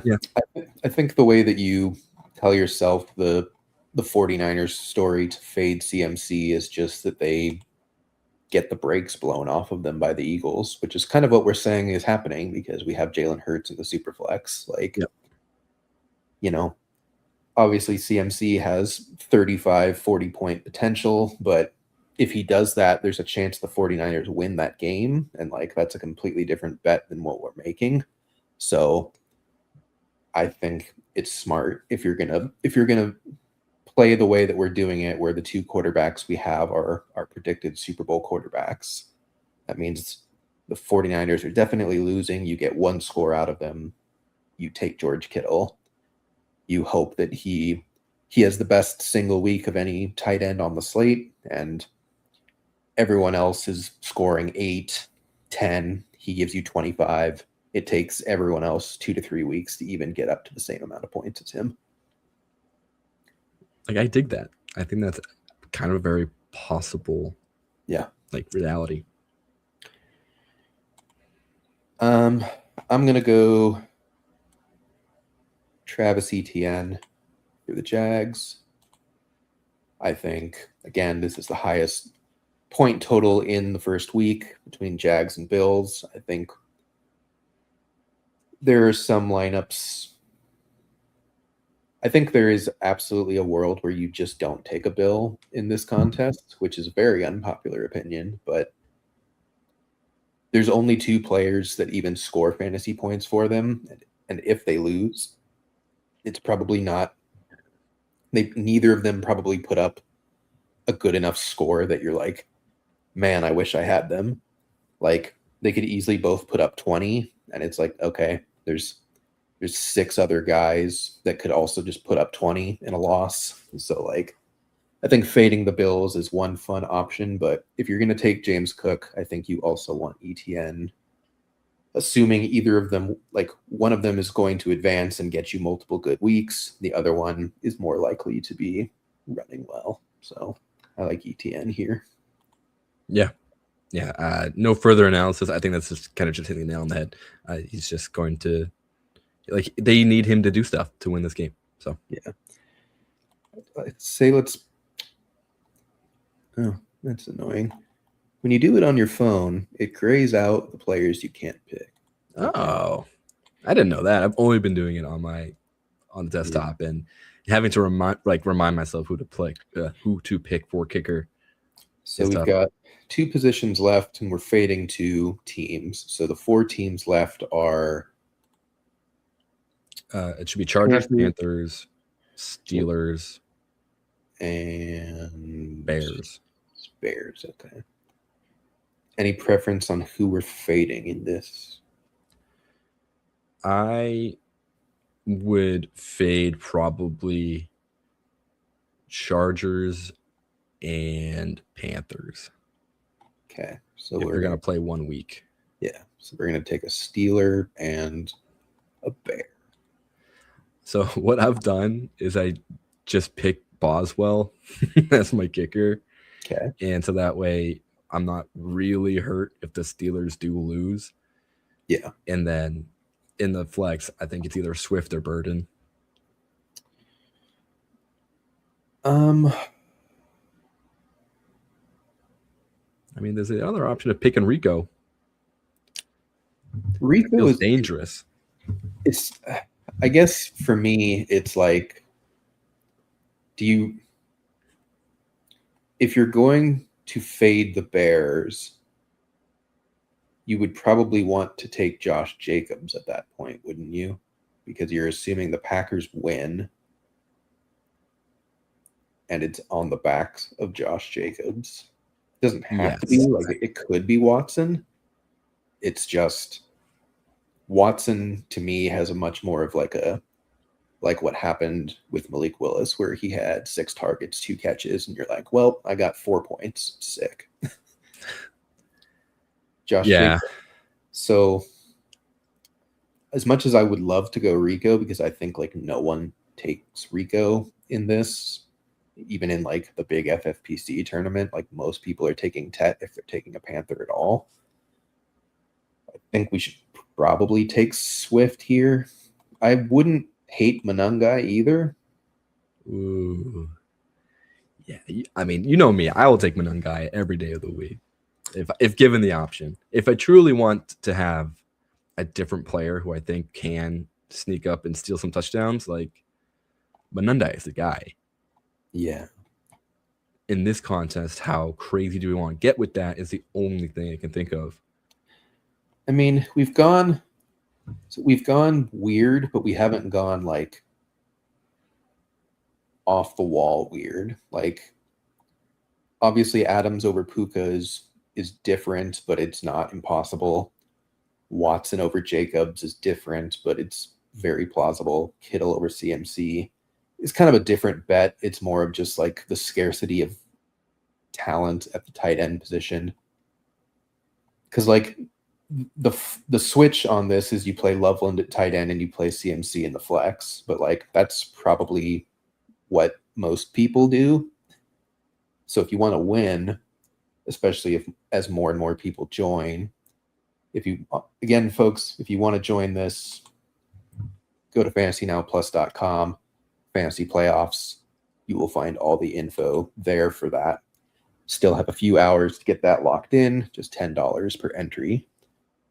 But you know, even if there's say 20 teams in this contest, like the odds that 19 of them have CMC is pretty high.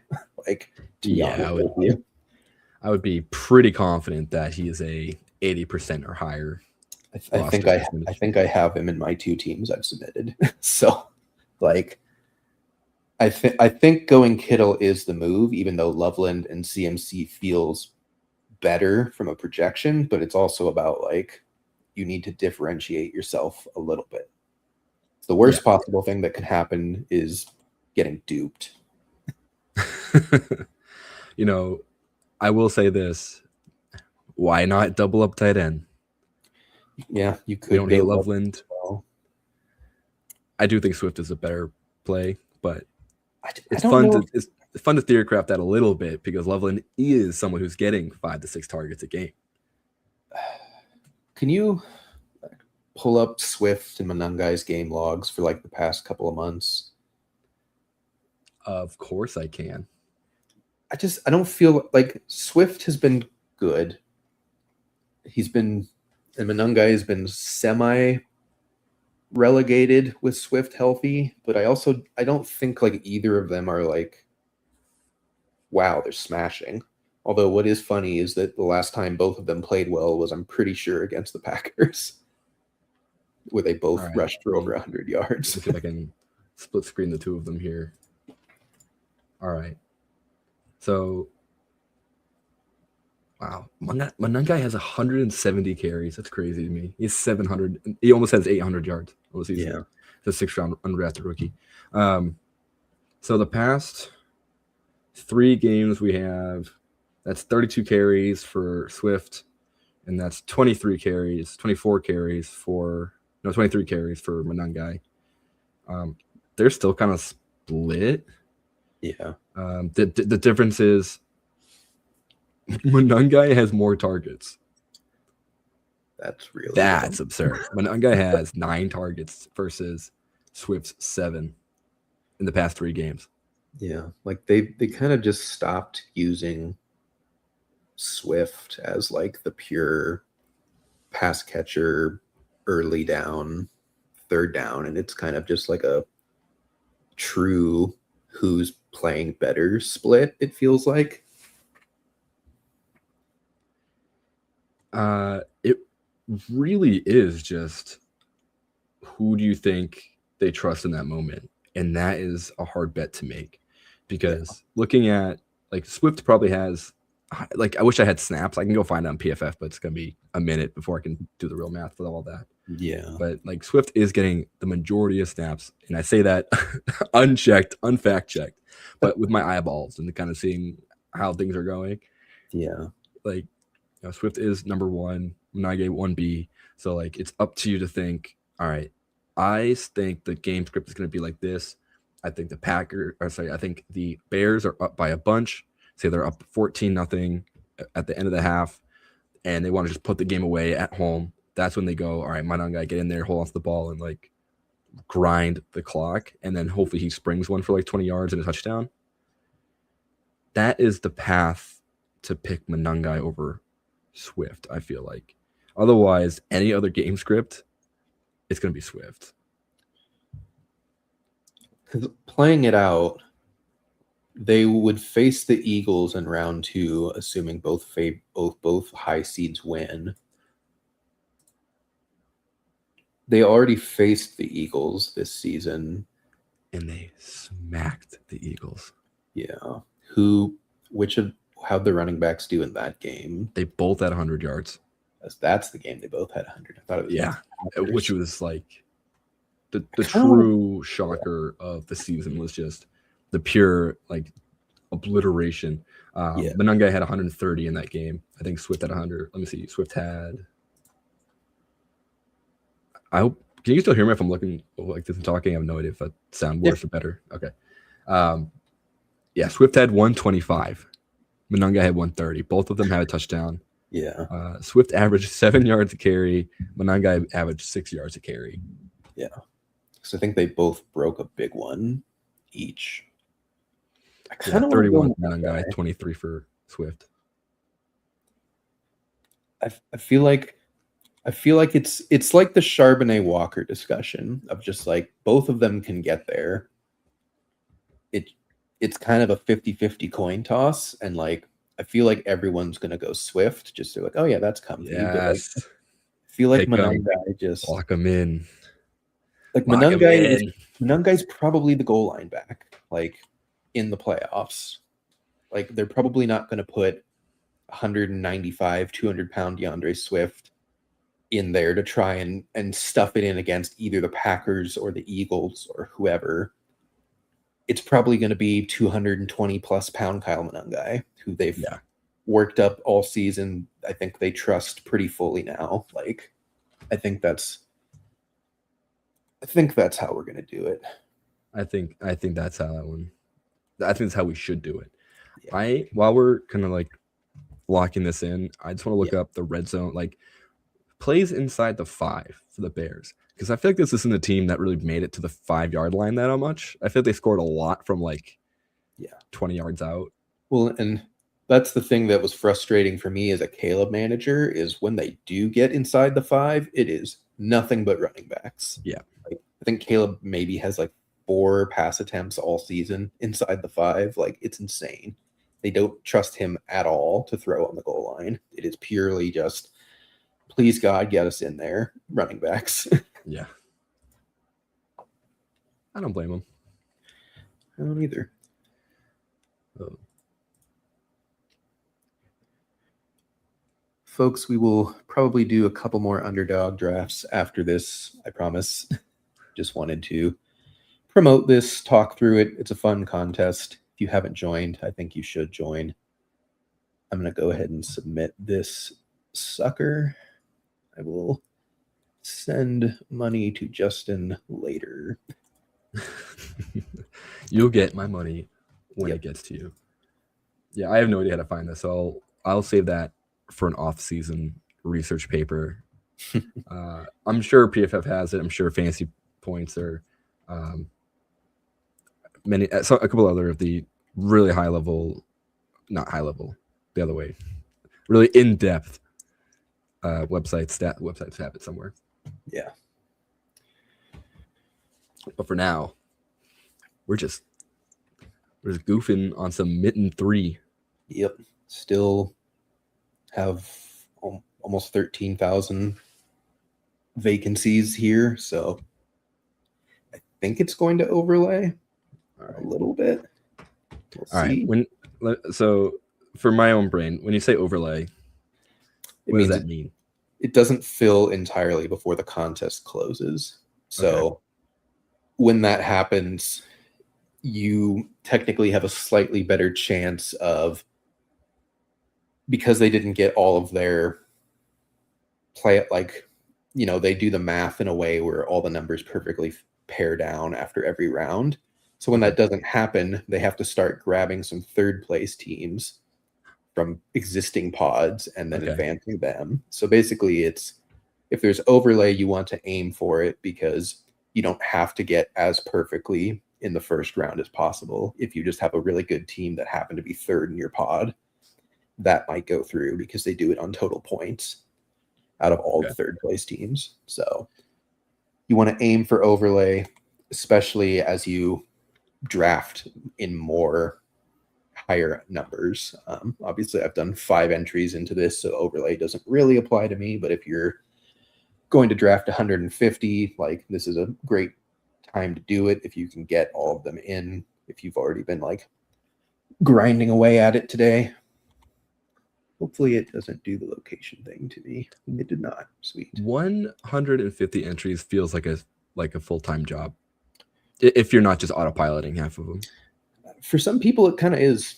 Like, I guess that's true. There's a lot of just hashtag goals, but soon, maybe next year if you keep signing up for an Underdog, get 5, get 75 promo. They'll be us soon. Yep. But yeah, I mean, there's content creators. There's people that don't create content but consume tons of it that just draft all day and like, they have like a nice, easy job that pays a lot of money, or they are living off winnings or retirements or whatever. There's plenty of ways you can get to that point. But we thankfully did not get the 2-hole again. Ooh, we got the 6 spot. That is a fun one because this gives us the double up on Allen, May, the Eagle stack. Yep. A lot of the classics. Yep. Love the back end of the board way more than the front end of the board. But yeah, I think, there's a lot of folks that will put fifth. I don't know the exact math on it, like somewhere in the 30 to 50 grand into all these drafts throughout the year type of thing. Like, if you win $1 million, you can do that, 50 times without ever having to enter any money in again. Like, there are plenty of folks who can do it. Shout out to them. Allen goes. I kind of hope James Cook goes here. Or Ram.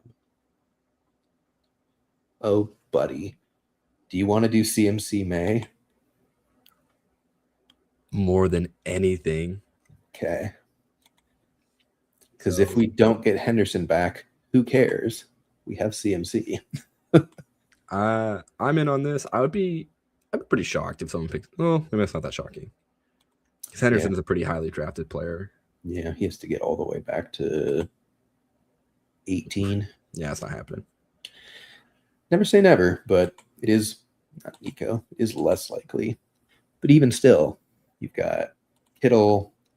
You'll have Diggs, most likely. Like, if we miss Henderson, I think a Diggs Kittle follow-up is like fantastic, pretty exciting. And then someone is going to have to just take Brock Purdy naked, and that feels like they just threw away $5.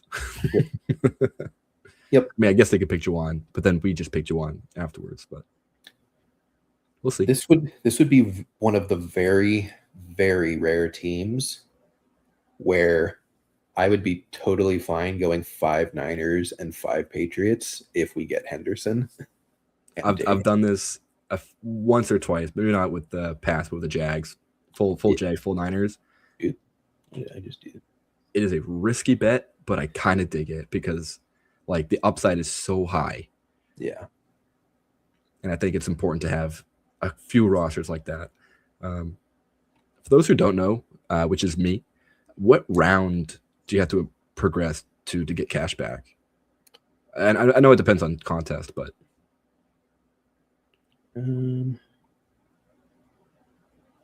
37,500. So just round 2. Okay. You get $3 back for round 2. You get $10 back for round 3. So you technically double your money. And then anything into the top 750. Actually, I don't think 750 is even the finals. Yeah, it's 375 is the finals. So wow. Okay. You get 250 just for making the finals. You get 100 for almost making it. So Kittle goes. He's going to take Henderson, isn't he?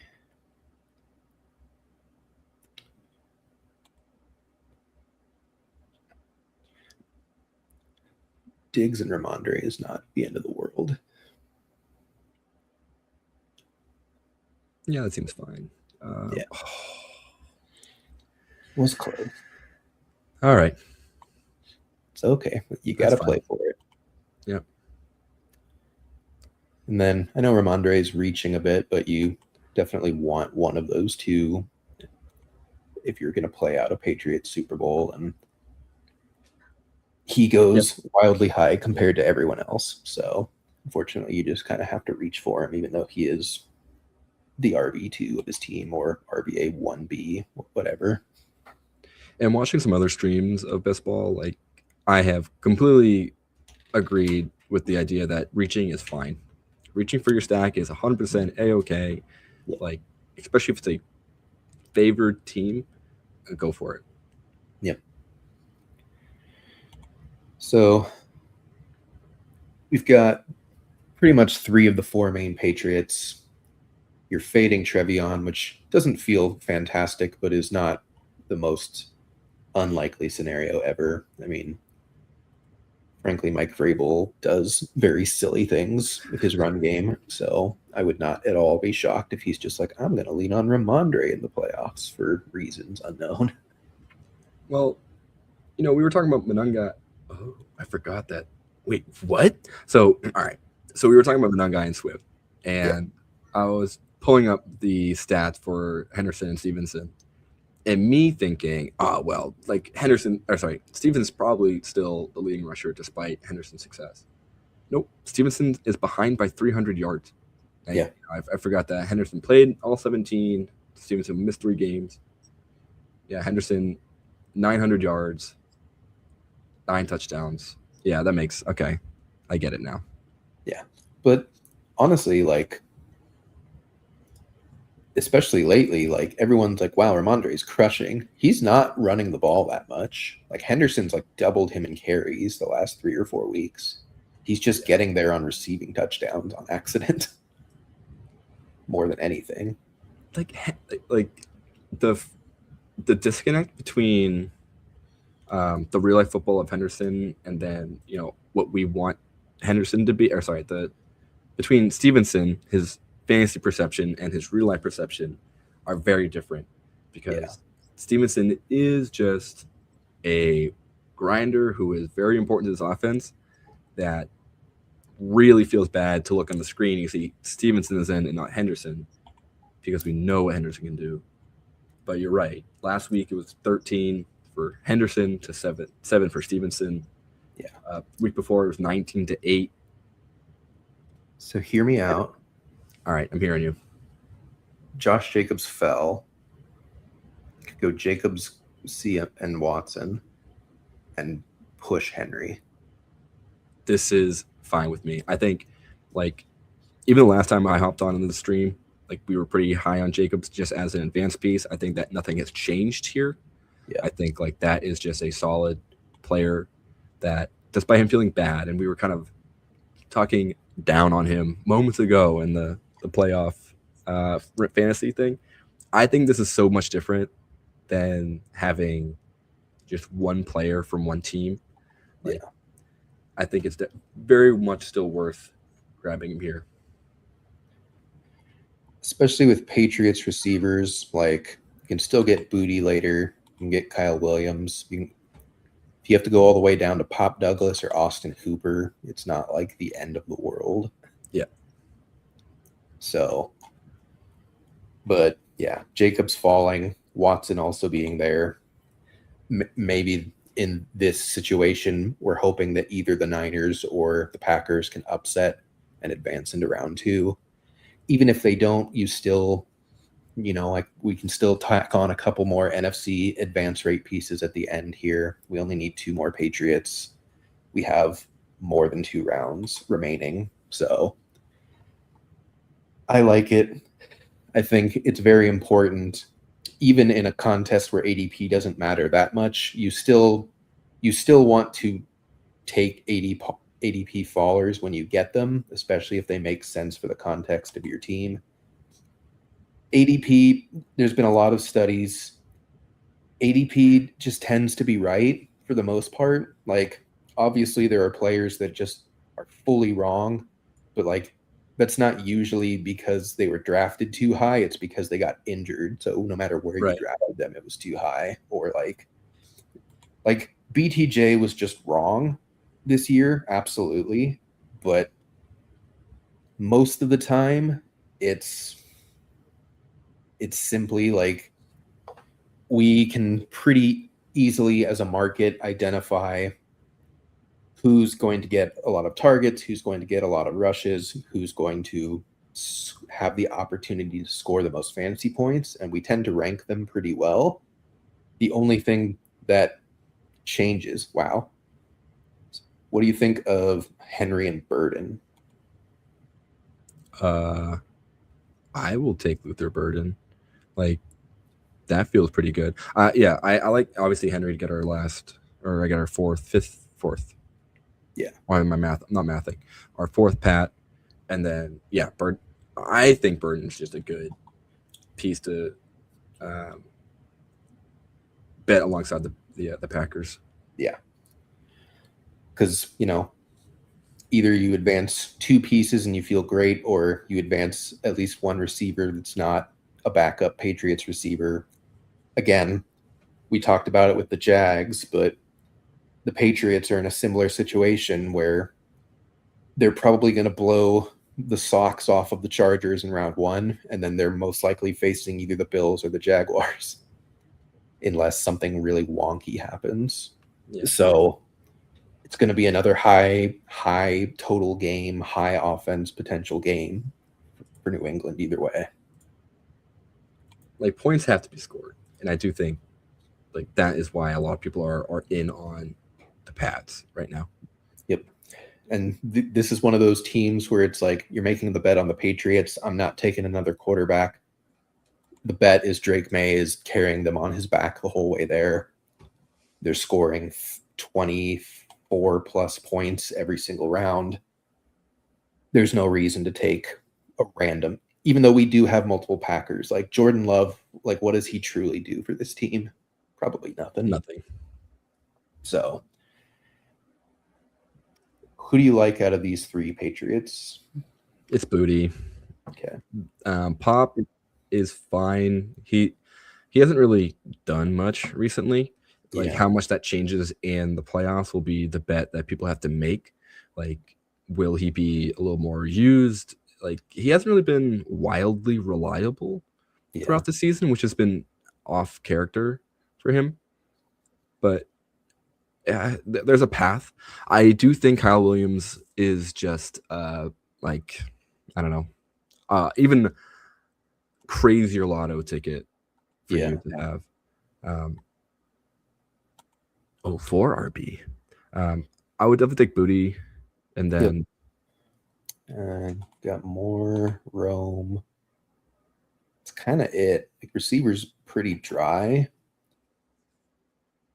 I would almost we could do Manungai and just say that we're getting 2 Packers or 2 Bears to round 2. I like that, or I'd pick Caleb. I think those were the 2 options I take. And then because we took Burden, like, be happy with taking Caleb and see if he gets there.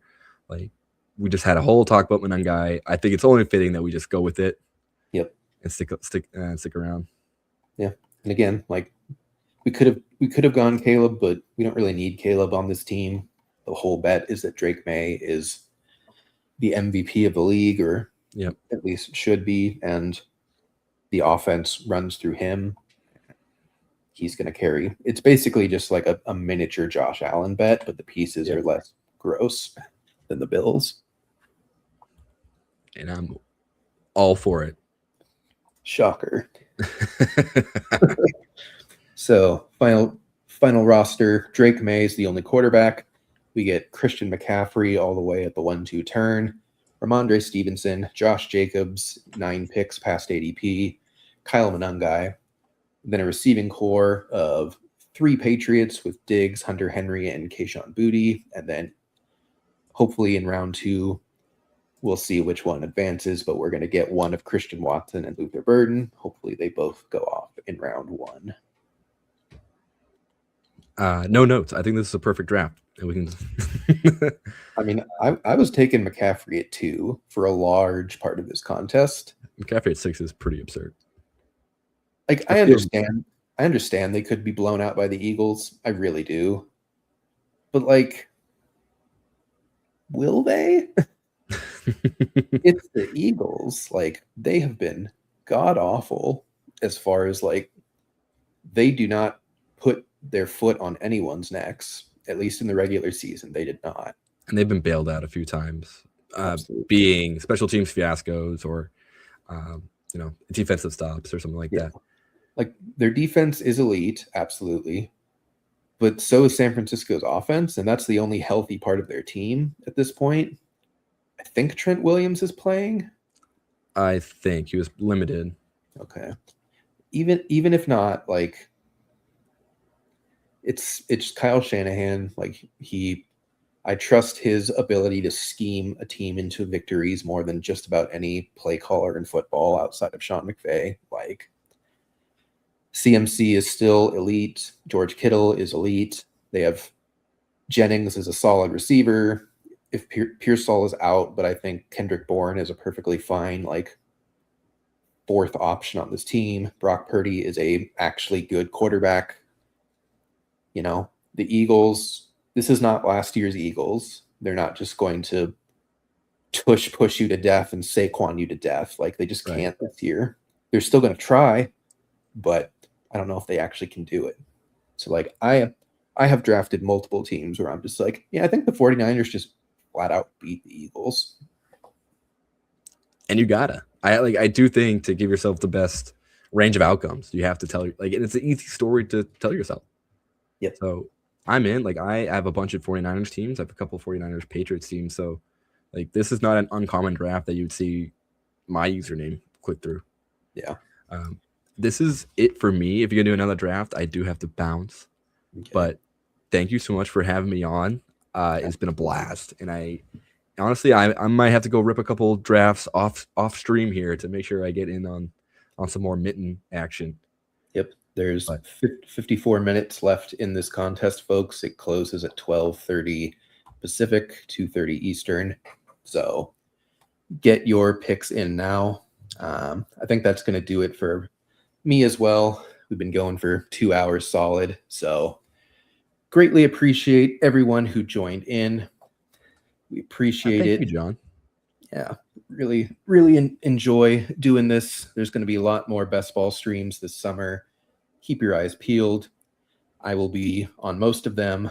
I'm sure Brian will be fighting to be on as many of them as he can. Yes, I will. I have inflicted him with the bug, so there is unfortunately no going back. I can confirm. Once you start, you never stop.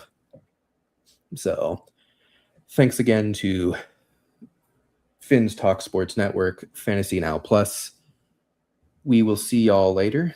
Have a great weekend. Enjoy the playoffs. And yeah, be safe out there. Best of luck. Thanks for listening. Be sure to like and subscribe wherever you watch or listen to podcasts. We'll be back next week for more ways to win your league.